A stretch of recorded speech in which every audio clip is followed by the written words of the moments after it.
High school, probably some of the most formative years of anyone's lives.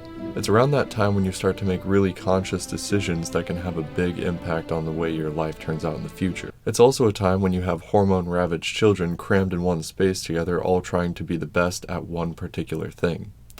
And that is the exact story I have for you today. This story is about the time I ran 50 miles straight in my senior year of high school. I was young and I had a chip on my shoulder because at this point I had already run 2 marathons previously. One I had run when I was 16, and the other I had run when I was 17, so naturally I wanted to raise the stakes and pick the next big goal for me to shoot for, which was a 50-mile ultramarathon.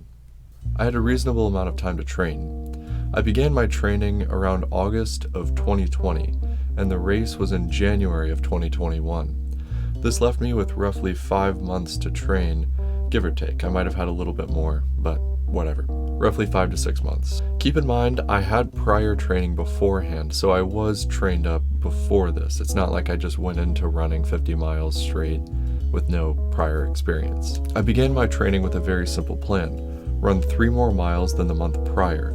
So if 1 month I ran 14 miles, the next month I would run 17, so on and so forth.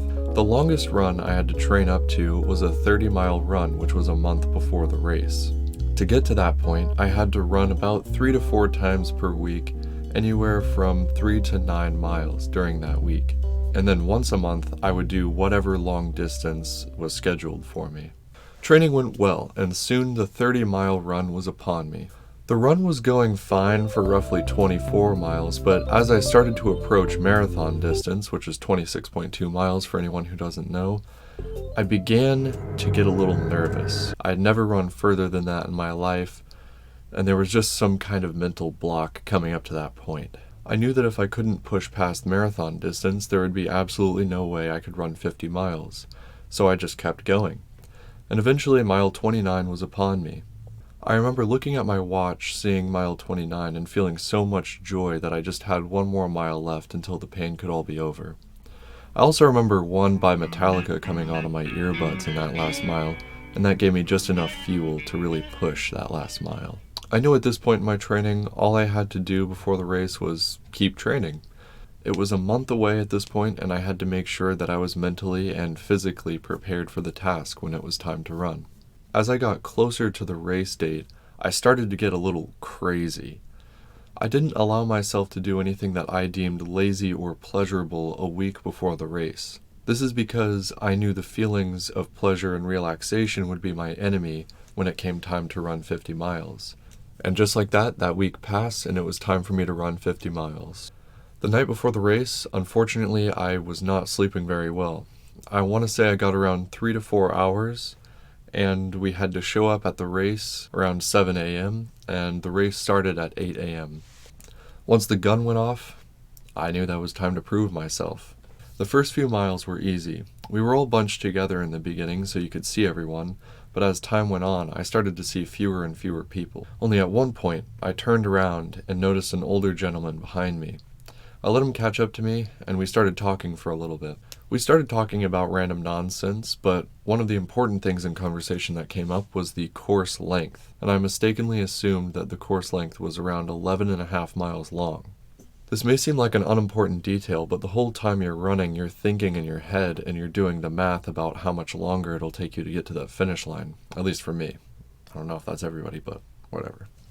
Eventually, the older gentleman passed by me, and I literally never saw him again, and that was actually the last time I saw anyone that entire race. Now let me explain a little bit about the course. In my head, I thought the course was 11.5 miles long. To get 50 miles, we would have to do 4 loops and then a little bit extra to get that 50 miles total. Surprisingly, the rest of the race went pretty smooth. I got up to mile 40, and yes, I was exhausted, but I knew I could finish by that point. But this is actually where things get a little hairy. Once I finished my 4th loop, I spoke to the race coordinator about how much further I had left to go. Now, I was under the impression I had 4 miles left, but I spoke to the race coordinator, and it turns out I had 6 left to go.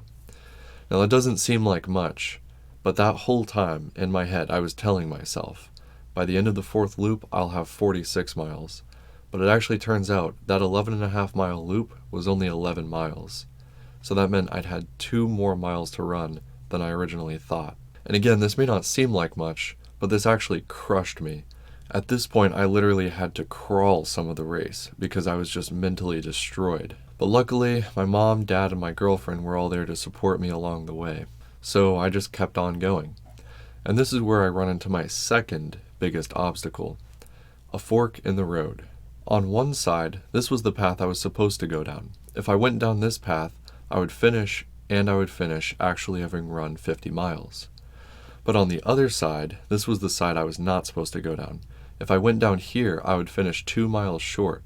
Everybody would think that I would run 50 miles, but in reality, I wouldn't have. Now with this choice in front of me, I brought myself back to all the grueling training I had been through and that week of mental training that I put myself through. I knew that this fork in the road was the culmination of literally all of my training. And I chose the right path. I know.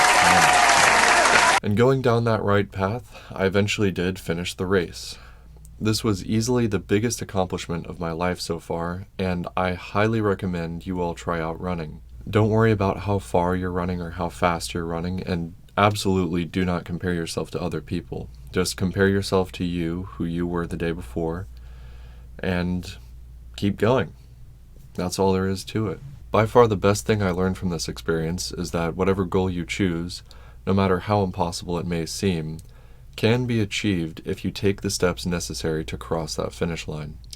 Anyways, I hope you enjoyed my video. This is a slightly different format than what I was doing before, but I feel like this better suits the channel and the direction that I want to take it. So yeah, if you enjoyed the video, like it, subscribe to the channel, and I will see you guys again in 2 weeks. Bye bye.